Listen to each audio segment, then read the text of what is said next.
morning.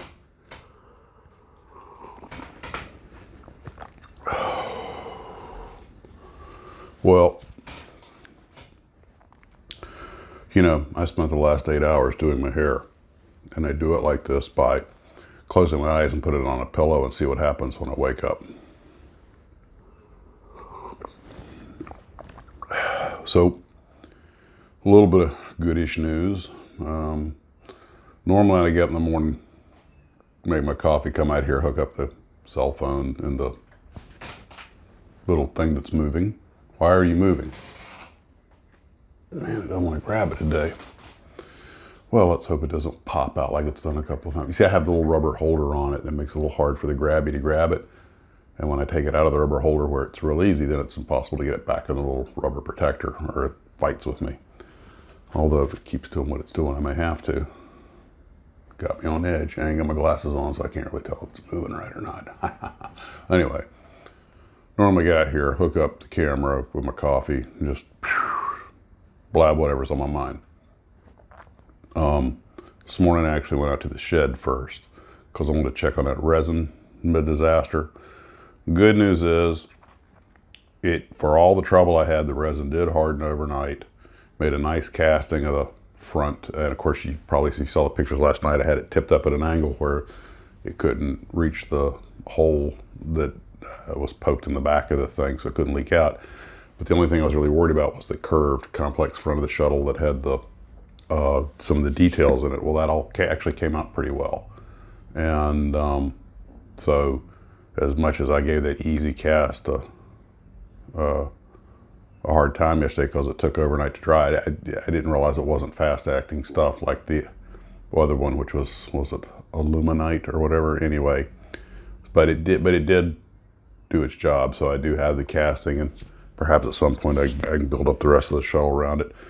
The whole idea was my wife, I think I had been building a P-38 or something, but I think I was building Star Trek Shuttle at the same time or shortly thereafter. But anyway, she saw I bought some aftermarket nose art for the P-38, and she thought it was cool. She goes, and somehow she made the comment, you know, you should do the Star Trek Shuttle with like nose art, and like, you know, maybe paint it up like World War II kind of scheme. I think about Voyager, the TV show Voyager, their character Paris, the ship's pilot, helmsman, was a big retro 30s, 40s movie fan, is Captain Proton, and he decked out the inside of his shuttle with manual controls. And I realized, you know what? That might not be a bad inspiration. So there have been several conflicts in Star Trek history, so I thought what I would do is make a shuttle like the Galileo 7, but make it something that happened during one of Star Trek's conflicts. And what I would do is give it a back that drops down, like the front of a landing craft, or the back of a modern armored personnel carrier. And I could paint up tactical markings with nose art and everything. Now, if you guys ever watched the original show, the shuttle, the back of the shuttle actually is where a bunch of equipment's at, and there's the across the top of the back you have the impulse drive. So I figured what I'd do is mount an external impulse drive on top, mount some kind of turreted weapon on the front, and by mounting the impulse engines on top, I could make the rear end drop down like an APC, and I could make like a diorama of the thing, you know, making like a combat landing with troops pouring out of the back with their phasers and everything, you know, and something like that. But I didn't want to spend $50 on even the repopped kit models. Shuttle seemed to go $40-50. I didn't want to spend that kind of money on a kit to chop it up. So I thought I would just make a resin casting and build my own and modify it. And well, we all saw how that turned out. And it's one of those projects that got to the point where I actually had made the mold, and they just fell by the wayside like other projects. You ever notice that? Certain projects just seem to fall by the wayside. In other news, I also took a minute to take the get the first coat of black primer coat over the base for the Stagecoach, so I can get that hardening. And now the question is, what I want to use for the road for sand and dirt. I mean, I did have a little snow left over from model train snow stuff that I sprinkled around just to give it some texture, but that's not the same thing. And they do sell paints that have like a gravel built into them, so you get some texture.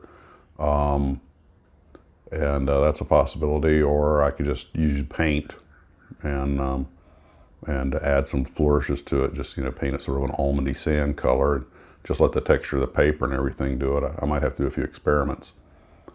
One of you guys had an interesting idea. I was talking about how I'm going to mark up the Stagecoach, whether you use decals or stencils. And I'm leaning towards decals. And somebody said, look, if you have trouble with the decals, you know, like you put it on, they don't show that well.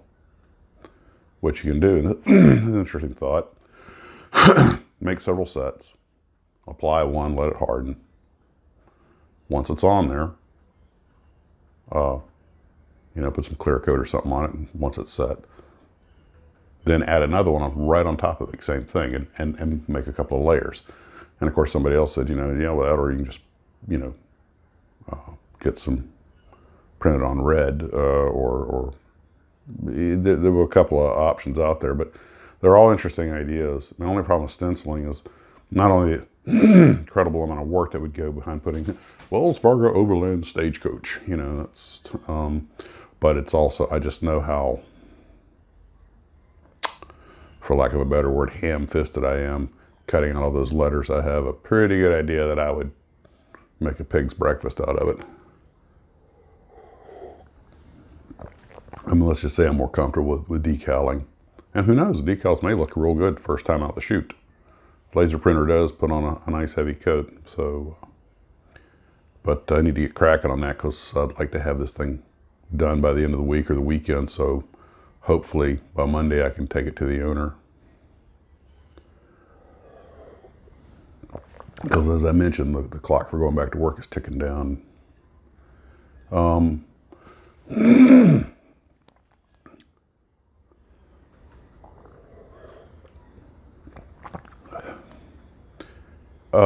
You know, and there's a question of the day. What projects did you start? And it doesn't have to be kit bashing. It can just be a kit that sort of hit back burner and either never got finished or it took forever for you to get around to. And I may have asked a question like that not that long ago, but with me, the Vostok is probably the worst case. The only one I can think of offhand, and we talked about that space station that I was just a trainer I could never finish. And I said, it's the only kit I never finished, and that's a half truth. That's the only plastic kit. There was the Sterling DR1 triplane that I think it was 14 or 15 when I got that, and I got it about a third, halfway done. I had the middle wing done and skinned it. It looked great. It was the best skin job I'd ever done. You thought that would have motivated me.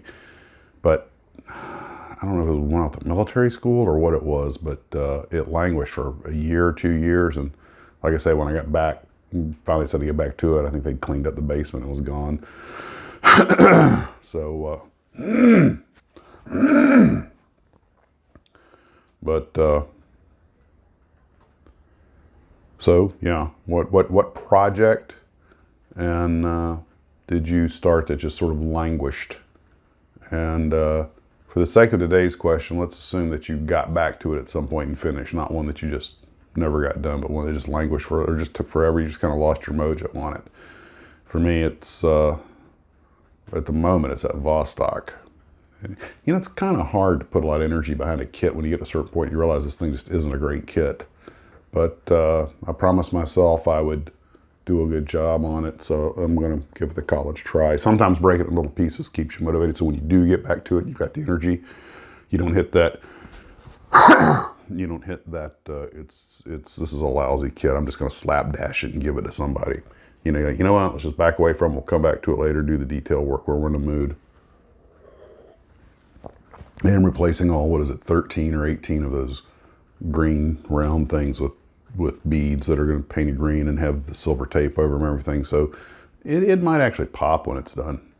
And not sure how I'll display it because it is a complete capsule that goes inside that protective rocket body.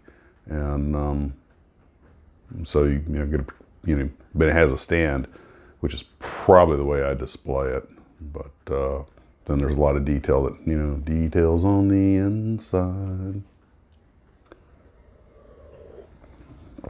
And then I want to build that XP50 I was talking about. When I get all this done, my relaxing build a nice little Japanese kit. Because I'm building Japanese, oh yes, I'm building Japanese, oh yes, I love to. Bam, bam, bam, bam, bam, bam. Hodike and Maru-san and Aoshima and Tamiya too. Boom, boom, boom.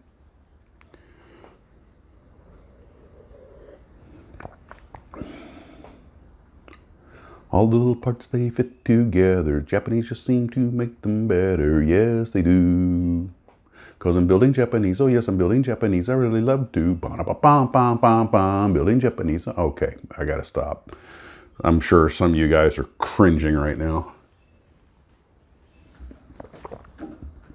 And yes, I did write the lyrics for that song. I sent it to the Dreamberry too, and hoping that maybe he could do something with it, because if I try to perform it, well, you just got a sample. Well,